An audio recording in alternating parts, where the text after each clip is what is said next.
Hi, it's Steve. Today we'd like to show you how to change the rear leveling leg on your top load washer. It's a really easy repair. Let me show you how we do it. Now to do this repair, we will need to remove the cabinet from the washer. So because we will be working near some electrical circuits, the first thing we'll need to do is to disconnect power to the washer. Either pull it far enough forward that you can unplug it, or locate the electrical panel, turn off the appropriate breaker, or remove the appropriate fuse. Once we've done that, we can start the repair. Now that we have our inlet water supply disconnected and our power unplugged, our next step will be to tilt this console back. Now, depending on your model, if you have exposed end caps, you'll need to remove those, and there may be a screw hidden behind at an angle down through the front. There may be a screw through the back. If it doesn't have enclosed end caps, you may be able to lift that up by just taking a putty knife and sliding it in along the edge until you meet the resistance of a spring clip. Depress the clip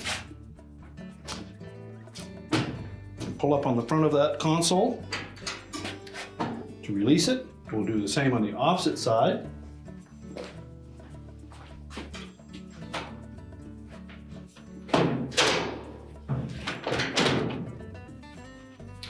And then just rotate the console over the back. Now next we'll disconnect the wire harness to the lid switch, lift up on the locking tab, pull the harness away, and then just tuck that up into the back here. Now next we need to release these two clips that secure the cabinet to the back panel. Simply take a large flat blade screwdriver, go down through the opening towards the front, bottom of the screwdriver out, and then pry against the hook at the front of that clip, and that will release it. The clip looks like this. We're basically putting our screwdriver in and releasing that clip from the main top. Do the same on the opposite side.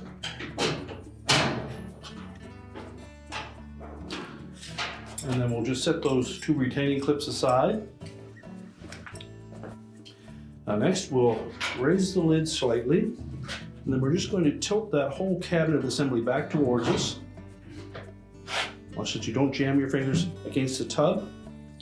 Once we've cleared the inlet water flume, pull that cabinet straight back and remove it from the washer altogether. Now with the cabinet removed, we rotate the washer around to access the leveling leg that we're going to change. So what we'll need is a punch and a large hammer, and we need to drive that pin out of the old leveling leg. Now if it's rusted on there quite badly, you may need to put some penetrating fluid on there for a while to allow that to soak in, and that could take a few hours or a day or two to dissolve that rust enough that we can knock that pin out.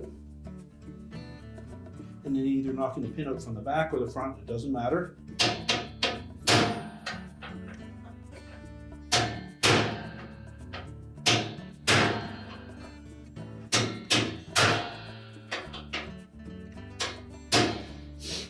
Now we've got that pin pushed partway through that leveling leg so we can see the splines on it now. But before we pull that out, I'm going to suggest that you remove this spring at the back. That attaches both of those slide rails, and it'll make it easier to remove the leg if we take that spring off first. Now it's difficult to get hold of. You take one end of it,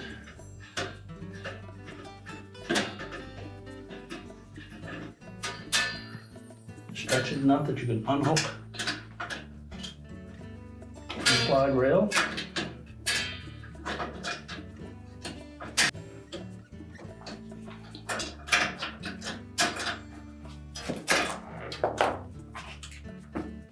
Now with that spring removed, we'll go ahead and pull that pin the rest of the way out of the leveling leg.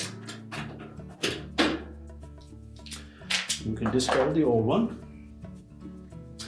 Now we need to get that slide rail out of the slot on the top of that leveling leg.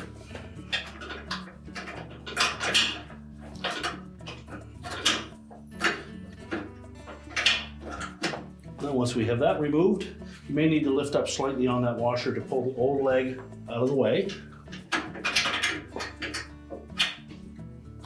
You can discard that. We're going to take the new one, slide it up into that opening.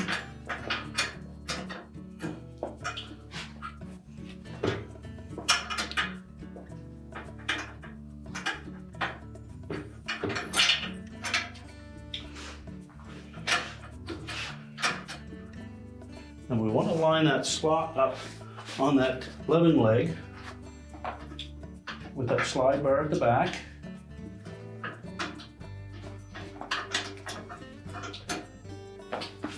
And line it up so that the hole through the slide bar and the leveling leg all lines up. We'll take our new pin,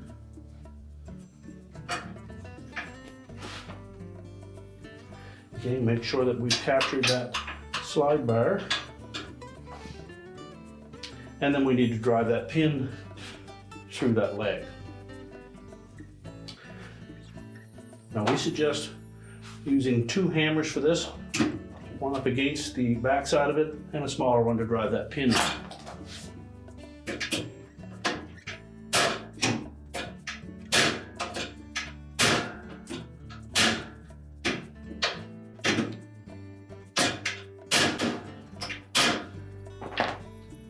And once we have that pin halfway through that leveling leg, we can then go back to the spring that connects those 2 slide bars together and reattach that.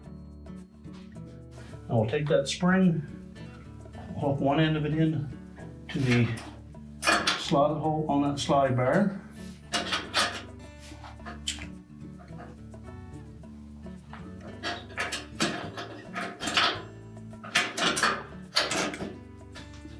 Hook the other side in. Now we can remove our temporary blocking.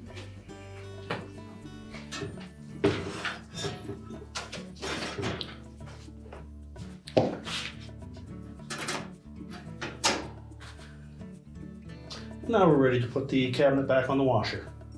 Now as we position that cabinet over the base frame, again we want to make sure that that bottom lip at the front of the panel goes in underneath the base frame. And then while looking down through that lid opening, we can see where those 2 hooks are on the base.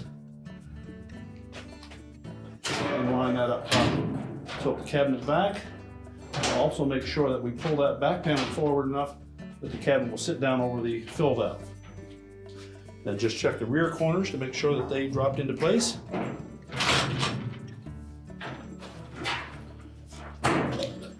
Now just make sure that none of the harness or air dome tube are pinched.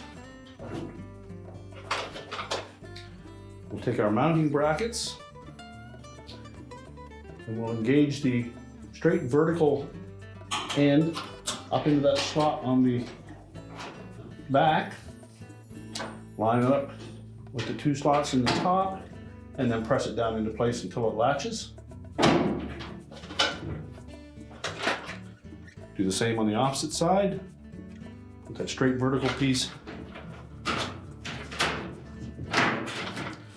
right into that slot on the back panel.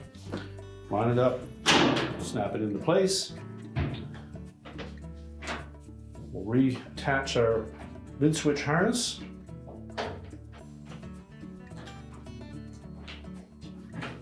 Make sure that locking tab engages. Now we'll rotate that console into position.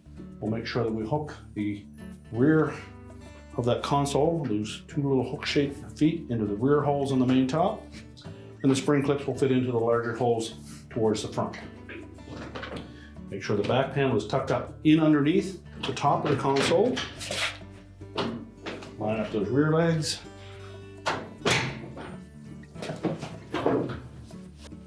And then press it down into place. Now we're ready to push the washer back into position. We're now ready to reconnect our inlet fill hoses, turn on the water supply to check for leaks, Push the washer back into place, reconnect the power, and your repair is complete.